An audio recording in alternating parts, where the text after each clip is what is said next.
6 focus on the वर्दी।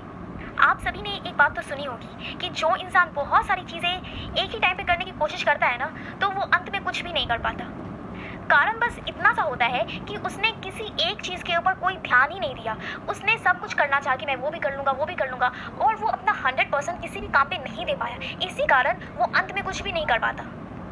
इसीलिए समझदारी इस बात में है कि आप इस बात को सोचो कि आपके लिए जो प्रायोरिटी क्या है और आप सिर्फ उसके ऊपर फोकस करो। इसके बजाय कि आप 1000 चीज़ें कर रहे हो और आप 100% किसी में भी नहीं दे रहे हो। और अगर आप कुछ अचीव करना चाहते हो, कोई काम करना चाहते हो, तो आपको पहले ये जानना होगा कि कौन सी चीज़ें हैं जो आपको छोड़ देनी चाहिए, कौन सी चीज़ें जो आपका टाइम वेस्ट कर रही हैं और आप बिना मतलब का अपना एनर्जी उसमें लगा रहे हो, जबकि आप वो एनर्जी, उस एनर्जी का इस्तेमाल उन चीज़ों को करने में लगा सकते हो जो आपके लिए सही है, जो आपके लिए मायने रखती है, जो आपको आगे ले जाएगी। Lesson 27, right thank you notes.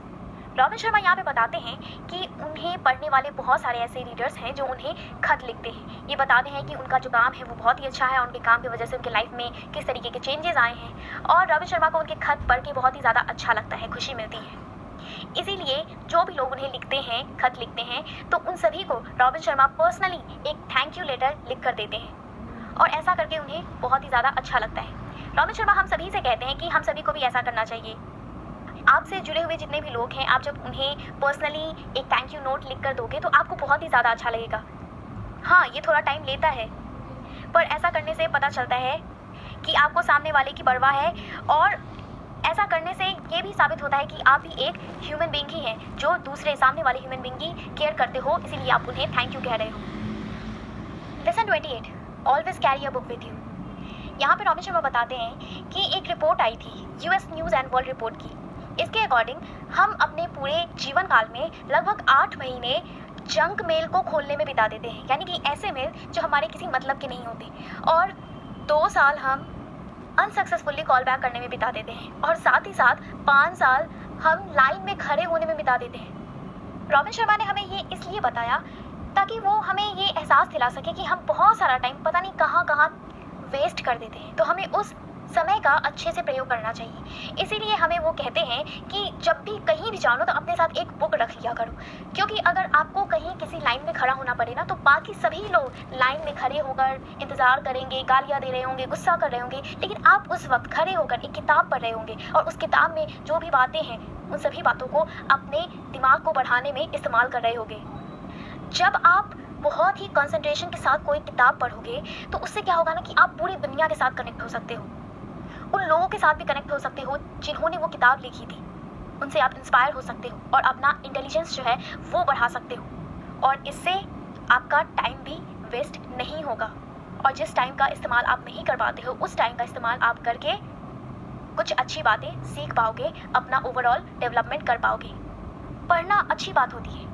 तो रॉबिन शर्मा यहाँ पे कह रहे हैं कि अगर आपको पढ़ना आता है लेकिन आप कोई भी किताब नहीं पढ़ते हो, तो इसका मतलब है कि आप में और उस इंसान में कोई अंतर नहीं है जिसे पढ़ने की बहुत ही इच्छा है लेकिन वो पढ़ नहीं सकता क्योंकि उसे पढ़ना नहीं आता है।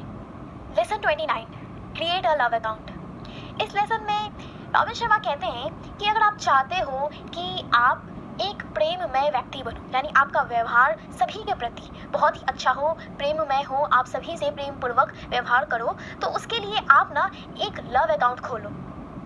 जिस तरीके से अगर हमें पैसा इकट्ठा करना होता है तो हम बैंक अकाउंट खोलते हैं, ठीक उसी तरीके से आप चाहते हो कि आपका व्यवहार सबके प्रति प्रेममय हो, तो आप एक लव अकाउंट खोलो, और इस लव अकाउंट में आप थोड़ा थोड़ा कुछ डिपॉजिट करते जाओ, यानी कि आप जिन्हें प्रेम करते हो, जो आपके बहुत ही करीबी लोग हैं, आप उनके लिए छोटी छोटी चीज़ें करो, उनको खुश करने के लिए, उन्हें खुशी देने के लिए। ऐसा जब अगर आप करोगे तो आपका व्यवहार भी वैसा ही हो जाएगा और आपको भी खुशी मिलेगी। रॉबिन शर्मा की एग्जाम्पल देते हैं, जैसे कि आप किसी को पसंद करते हो, आपका कोई करीबी व्यक्ति है, तो आप उसे बिना किसी कारण के आप ताज़ी ताज़ी फूल लेकर आओ और उसे दे दो, उससे भी अच्छा लगेगा और आपको भी अच्छा लगेगा।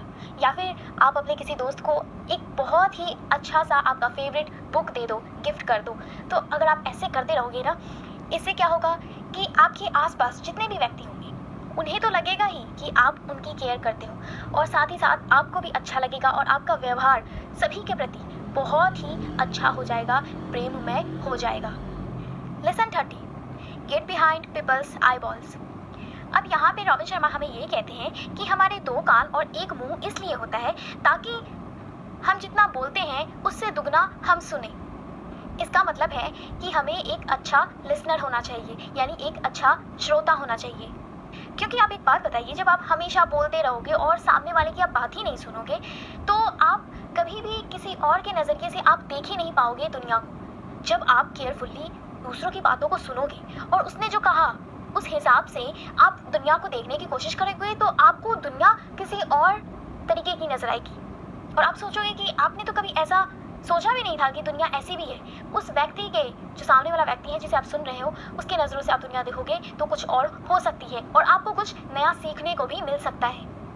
और जब हम सामने वाले की बातों को बहुत ही ध्यान से सुनते हैं ना तो सामने वाले को भी अच्छा लगता है और आपका उस इंसान के साथ रिलेशनशिप भी बहुत ही ज़्यादा अच्छा हो जाता है। उस सामने वाले इंसान को लगता है कि हाँ, आप उसकी बातें सुन रहे हो, समझ रहे हो और उससे महसूस भी कर पा रहे हो वो जो बातें वो बता रहा है।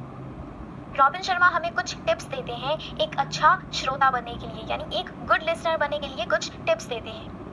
वो कहते हैं कि अगर आप किसी से बातें कर रहे हो और वो जो सामने वाला इंसान है उसने 1 मिनट तक कुछ भी नहीं बोला तो आपको बात करना बंद कर देना चाहिए, यानी आपको बोलना बंद कर देना चाहिए। इसका मतलब ये है कि सामने वाला आपकी बातों में इंटरेस्ट ही नहीं रख रहा है, इसीलिए आपको चुप हो जाना चाहिए। दूसरी बात, अगर आप किसी से बात कर रहे हो और सामने वाला कुछ कह रहा है तो आपको बहुत ही फोकस के साथ उसकी बातों को सुनना चाहिए और आपको बार बार उसे डिस्टर्ब नहीं करना चाहिए। जब वो बोल रहा हो ना तो आप उसको डिस्टर्ब मत करो, इंटरप्ट मत करो बीच में। तीसरी बात, अगर आप किसी बिजनेस मीटिंग में हो तो आप एक पेपर निकालो और उस पेपर के ऊपर आप नोट्स बनाते जाओ जो भी वो सामने वाला व्यक्ति कह रहा है उस मीटिंग में। तो अगर आप ऐसा करोगे तो वो जो इंसान जो उस बिजनेस मीटिंग में बातें बता रहा है उसे लगेगा कि आप उसकी बातों को बहुत ही गहराई के साथ सुन रहे हो और उससे कुछ सीखना चाहते हो। चौथी बात, अगर सामने वाले व्यक्ति ने अपनी बात ख़त्म कर दी है तो आप तुरंत मत रिप्लाई करो, आप थोड़ा टाइम लो।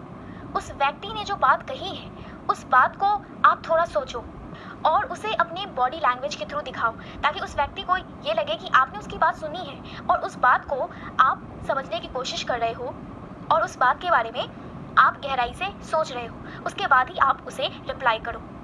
जब आप ये टिप्स फॉलो करोगे तो आप यकीन मानिए जो सामने वाला व्यक्ति है ना, जो जिससे आप बातें कर रहे हो, अगर आप चाहते हो कि उस इंसान से आपके रिलेशन सुधरे तो यकीन मानिए उसे ये महसूस होगा कि आप उसकी बातों में इंटरेस्टेड हो। और अच्छा लिसनर होना अच्छी बात है क्योंकि अगर आप सामने वाले की सुनोगे, वो जो कह रहा है उन बातों को गौर से सुनोगे तो आप उसके बारे में सोच भी पाओगे कि अरे हाँ, इस तरीके से भी सोचा जा सकता है। और नई बातें तो आप हमेशा सीखोगे ही अगर आप किसी और के नज़रिए से दुनिया देखोगे तो। लेसन